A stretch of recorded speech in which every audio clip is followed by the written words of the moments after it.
Hello সবাইকে, আসসালামু আলাইকুম। আপনাদের সবাইকে স্বাগতম জানাচ্ছি আজকের ভিডিওতে। এবং আজকের ভিডিওতে আমরা ইউনাইটেড আরব আমিরাতের খলিফা ইউনিভার্সিটির স্কলারশিপ সম্পর্কে জানব। যেটা হচ্ছে আপনার মাস্টার্স এবং পিএইচডির জন্য প্রযোজ্য হবে। এবং স্কলারশিপ আপনার ভালো কিছু বেনিফিটস রয়েছে, যেগুলো নিয়ে হচ্ছে আমরা এটা যে ডিটেইলসে জানবই। এবং স্কলারশিপটা আপনার আবেদন শেষ হবে 18ই মে 2025 সাল। তবে কিছু প্রোগ্রামে আবেদনের সময় আরো বাড়তে পারে বা থাকতে পারে আবেদনের যে সময়কাল, এটা আপনারা একটু এনশিওর হয়ে নেবেন।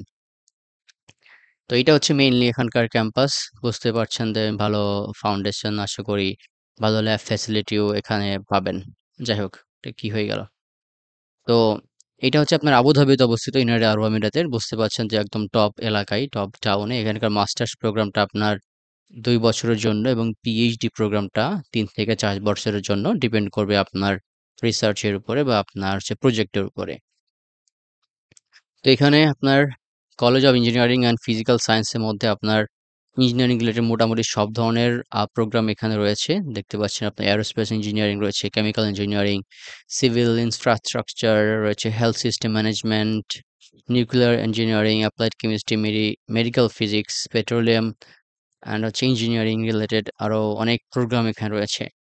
College of computing and mathematical সায়েন্সের মধ্যে এখানে আপনারা ডেটা সায়েন্স নিয়ে পড়াশোনা করতে পারেন, computer science, applied mathematics, medicine and health সায়েন্সের মধ্যে আপনার এখানে biomedical science, molecular life science, biomedical science, public health নিয়ে পড়াশোনা করতে পারবেন। তো যদি ওভারঅল বলি, এখানে আপনার মেইনলি এরা ইঞ্জিনিয়ারিং, টেকনোলজি, ম্যাথমেটিক্স এই সমস্ত ব্যাপার নিয়ে এবং হেলথ নিয়ে কিছু অল্প কিছু প্রোগ্রাম রয়েছে। There is no scope for arts and social science and middle east বা এই সকল কান্ট্রিগুলোতে বর্তমানে এরা এটাই ফোকাস করতেছে। এরা আপনার হচ্ছে ইঞ্জিনিয়ারিং, আইটি এগুলোর উপর বেশি ফোকাস করতেছে এবং এরা স্পেসিফিকভাবে এই রিলেটেড স্কলারশিপও দিচ্ছে বেশি করে। যাই হোক, তো এবার আসি যে স্কলারশিপের সুযোগ সুবিধা কি। মাস্টার স্কলারশিপ এখানে বলছে tyre 1, tyre 2, full time, part time. তবে আপনারা অবশ্যই ফুল টাইমটাকে ফোকাস করবেন। আহা! তো আপনি এটা ফুলি ফান্ডেড স্কলারশিপ, সম্পূর্ণ টিউশন ফি আপনার কভার করা হবে। আপনাকে এখানে টেক্সট বুক দেওয়া হবে এবং আপনার ইউনিভার্সিটিতে অ্যাকোমোডেশন বা থাকার সুবিধা দেওয়া হবে, যেটা অবশ্যই শুধুমাত্র ফুল টাইম স্টুডেন্টদের জন্য বা যারা ফুল টাইম প্রোগ্রামে এখানে যাবেন। এটা অনেকটা বিরক্ত করতেছে। ১ মিনিট। আজকে এটা ইউজ করলাম এক্সপেরিমেন্ট হিসেবে। আজকে এটা একদম বাজে এক্সপেরিয়েন্স দিচ্ছে। ডিসেবল করে দেই। যাই হোক, তো মেডিকেল ইন্স্যুরেন্স পাবেন, যার মাধ্যমে আপনারা স্বাস্থ্য সুবিধা পাবেন। Round trip flights which means your country to Abu Dhabi, United Arab আমিরাত, এবং পড়াশোনা শেষ করে আবার আপনার দেশে যাইতে পারবেন। এবং আপনার ভিসা ফি কভারেজ কিন্তু এখান থেকে তারা দেবে। মোটামুটি ভালো সুযোগ সুবিধা রয়েছে। তবে এটার সাথে সম্ভবত আপনার মান্থলি স্টাইপেন্ড থাকার কথা, যেটা আপনার ফুড কভারেজ, আপনার ট্রান্সপোর্টেশন এগুলো হয়তো ম্যানেজ করতে পারে। এটা দেবে কিনা আমি এনশিওর করতে পারছি না এখন। তবে আপনারা আরেকটু যদি এক্সপ্লোর করেন তাহলে আপনারা দেখতে পারবেন। যাই হোক।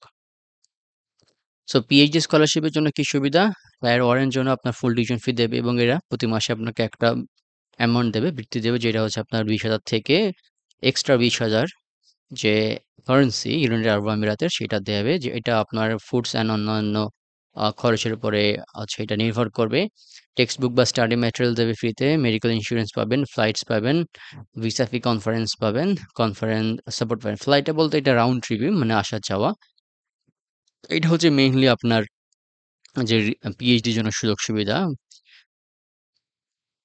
অ্যান্ড এখন আমরা বেনিফিটস কি, কি নাই। পার্সোনাল এক্সপেন্স অবশ্যই পাবেন না। যদি আপনার ফ্যামিলি ডিপেন্ডেন্টস সাথে আসে তাহলে তার খরচগুলো হয়তো পাবেন না। তবে পিএইচডির জন্য আপনারা আলাদা একটু সাপোর্ট পাইতেও পারেন। কারণ এখানে 20,000 কারেন্সি এখানে দেওয়া আছে। এটা হয়তো আপনার ফ্যামিলির জন্য হইতে পারে। যাই হোক। তো এই জিনিসটা একটু দেখেন, খেয়াল করেন যে মানুষ টাকা-পয়সা দিয়ে কি না করতে পারে। মরুভূমির মতো একটা জায়গাকে এরা একদম টুরিস্ট স্পট বানিয়ে ফেলছে। Tourist spot. ভালো একটা জায়গা বানায় ফেলছে। এবার আসি যে আবেদনের যোগ্যতা কি? যারা এখানে মাস্টার্সে এপ্লাই করবেন তাদেরকে হচ্ছে ব্যাচেলর এবং রিলেভেন্ট ফিল্ডে হইতে হবে। রিলেভেন্ট বলতে আপনার ব্যাকগ্রাউন্ড, মানে মাস্টার্সে যদি এপ্লাই করতেছেন তাহলে আপনার ব্যাচেলর জন্য ঐরকম ফিল্ডে একটা হয় এবং আপনাকে স্কলারশিপের জন্য আলাদা করে কোনো অ্যাপ্লিকেশন করতে হবে না। আপনি যখন ইউনিভার্সিটিতে এপ্লাই করবেন তখন সাথে, সাথে আপনি স্কলারশিপের জন্য এরা কনসিডার করবে। ওকে? এবং এটা ডিপেন্ড করবে আপনার একাডেমিক মেরিট এবং আদার্স কিছু ক্রাইটেরিয়া আছে।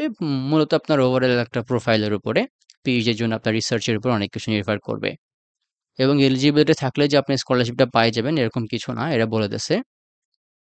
ইংলিশ প্রফিসিয়েন্সির ক্ষেত্রে এখানে টোফেল স্কোর হচ্ছে মিনিমাম 91, আইএলটিএস হচ্ছে ওভারঅল 6.5 অ্যান্ড ২ টা রেফারেন্স লেটার বা রিকমেন্ডেশন লেটার প্রয়োজন হবে, যেটা আপনাকে অনলাইনে হচ্ছে সাবমিট করতে হবে। প্রবাবলি যে আপনাকে রেফার করবে তিনি হচ্ছে আপনাকে এইটা ফরম্যাট করে পাঠায় দিবেন।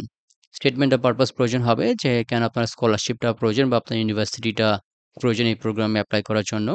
এবং আপনাকে হচ্ছে ইন্টারভিউ ফেস করা হইতে পারে যদি আপনি শর্ট লিস্টেড হন প্রাথমিকভাবে অ্যাপ্লিকেশনের পরে। পিএইচডির জন্য আপনাকে হচ্ছে ইন্টারন্যাশনাল স্টুডেন্ট হইতে হবে। এখানে আলাদা কোনো অ্যাপ্লিকেশন প্রয়োজন নাই। ওকে, ওকে, ওকে, ওকে। এখানে ২ টা প্যাথ আছে। একটা হচ্ছে রিসার্চ পাথ আর একটা হচ্ছে স্টাডি পাথ। রিসার্চ পাথে হচ্ছে আপনার ওয়ার্ক কমিটমেন্ট থাকে। মানে আপনি এটার মাধ্যমে হয়তো পার্ট টাইম জব বা এখানে রিসার্চ অ্যাসিস্ট্যান্ট বা ইউনিভার্সিটির মধ্যে কোনো জব করতে পারেন। অফকোর্স সেটার জন্য আপনাকে সাপোর্ট দেয়া হবে এবং স্টাডি পাথে হচ্ছে আপনার কোনো ওয়ার্ক কমিটমেন্ট থাকবে না বা আপনি হয়তো জব করতে পারবেন না। তো যারা এমএসসি থেকে পিএইচডি যাইতে চান তাদের জন্য এখানে ব্যাচেলরে আপনার সিজিপিএ হইতে হবে 3.0, মাস্টার্সে মিনিমাম সিজিপিএ হইতে হবে 3.25।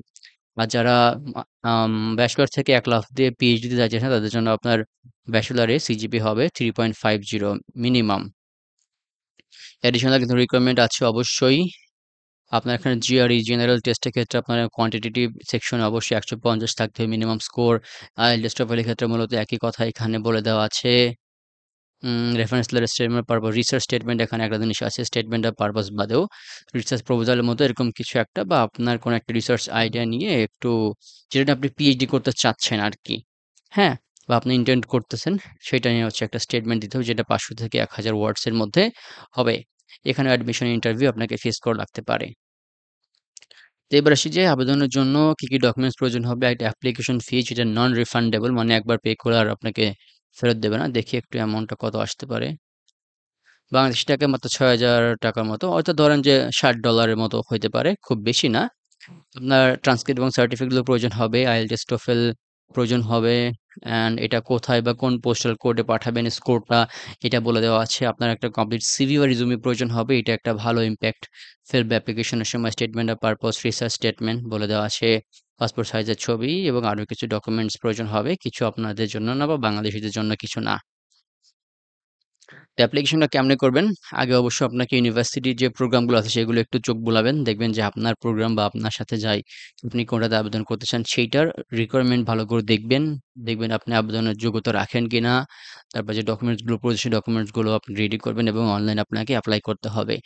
আপনারা শেষে যে অফিসিয়াল ওয়েব লিঙ্ক পাবেন সেখানে গিয়ে আপনারা হচ্ছে অ্যাপ্লিকেশনের জন্য এপ্লাই নাও সম্ভবত একটা বাটন পাবেন। সেখানে আপনাদেরকে একটা অ্যাকাউন্ট ক্রিয়েট করতে হবে। অ্যাকাউন্ট ক্রিয়েট করার পর যাবতীয় সকল ইনফরমেশন ফিল আপ করবেন। ডকুমেন্টগুলো সাবমিট করে অ্যাপ্লিকেশন করে দেবেন। তার আগে অবশ্যই আপনাকে হচ্ছে ওই যে অ্যাপ্লিকেশন ফিটা আছে ওইটা আপনাকে দিতে হবে। এবং আপনারা যখন প্রাথমিকভাবে এপ্লাই করবেন তখন যদি শর্টলিস্ট হন তাইলে আপনাকে তারা হচ্ছে কি করবে ইন্টারভিউর জন্য ডাকবে। ইন্টারভিউ আপনি ভালো করে পাস করলে তারপর আপনি সরাসরি স্কলারশিপের জন্য মনোনীত হবেন। এখানে আরো কিছু টিপস দেওয়া আছে। মান্থলি লিভিং এক্সপেন্স এর একটা আইডিয়া দেওয়া আছে। আপনারা এখান থেকে নিতে পারবেন। অ্যান্ড কিছু ফ্রিকুয়েন্টলি আস্কড কোয়েশ্চেন আছে। এই যে হচ্ছে আপনার অফিসিয়াল লিঙ্কটা। এখানে বা এখানে ক্লিক করলে আপনার হচ্ছে অফিসিয়াল লিঙ্কে চলে যাবেন। মানে আপনারা চাইলে আমাদের সাথে টেলিগ্রামে যুক্ত হইতে পারেন। আমাদের টেলিগ্রাম চ্যানেলে কিন্তু আমরা প্রত্যেকবার যখনই আমরা একটা স্কলারশিপ এখানে ওয়েবসাইটে আপলোড দিয়ে থাকি বা ডিটেইলস পোস্ট করে থাকি, সেটা আমরা সবার আগে টেলিগ্রামে দেওয়ার চেষ্টা করি। আর অফ কোর্স আমাদের সাথে ফেসবুকে কানেক্ট হতে পারেন। আমাদের ইউটিউব চ্যানেলটি সাবস্ক্রাইব করতে ভুলবেন না। তো এই ছিল আজকের ভিডিও। সম্পূর্ণ ভিডিও শেষ পর্যন্ত দেখার জন্য অসংখ্য ধন্যবাদ। সবাই ভালো থাকবেন, সুস্থ থাকবেন। সবার জন্য অনেক শুভকামনা। আসসালামু আলাইকুম।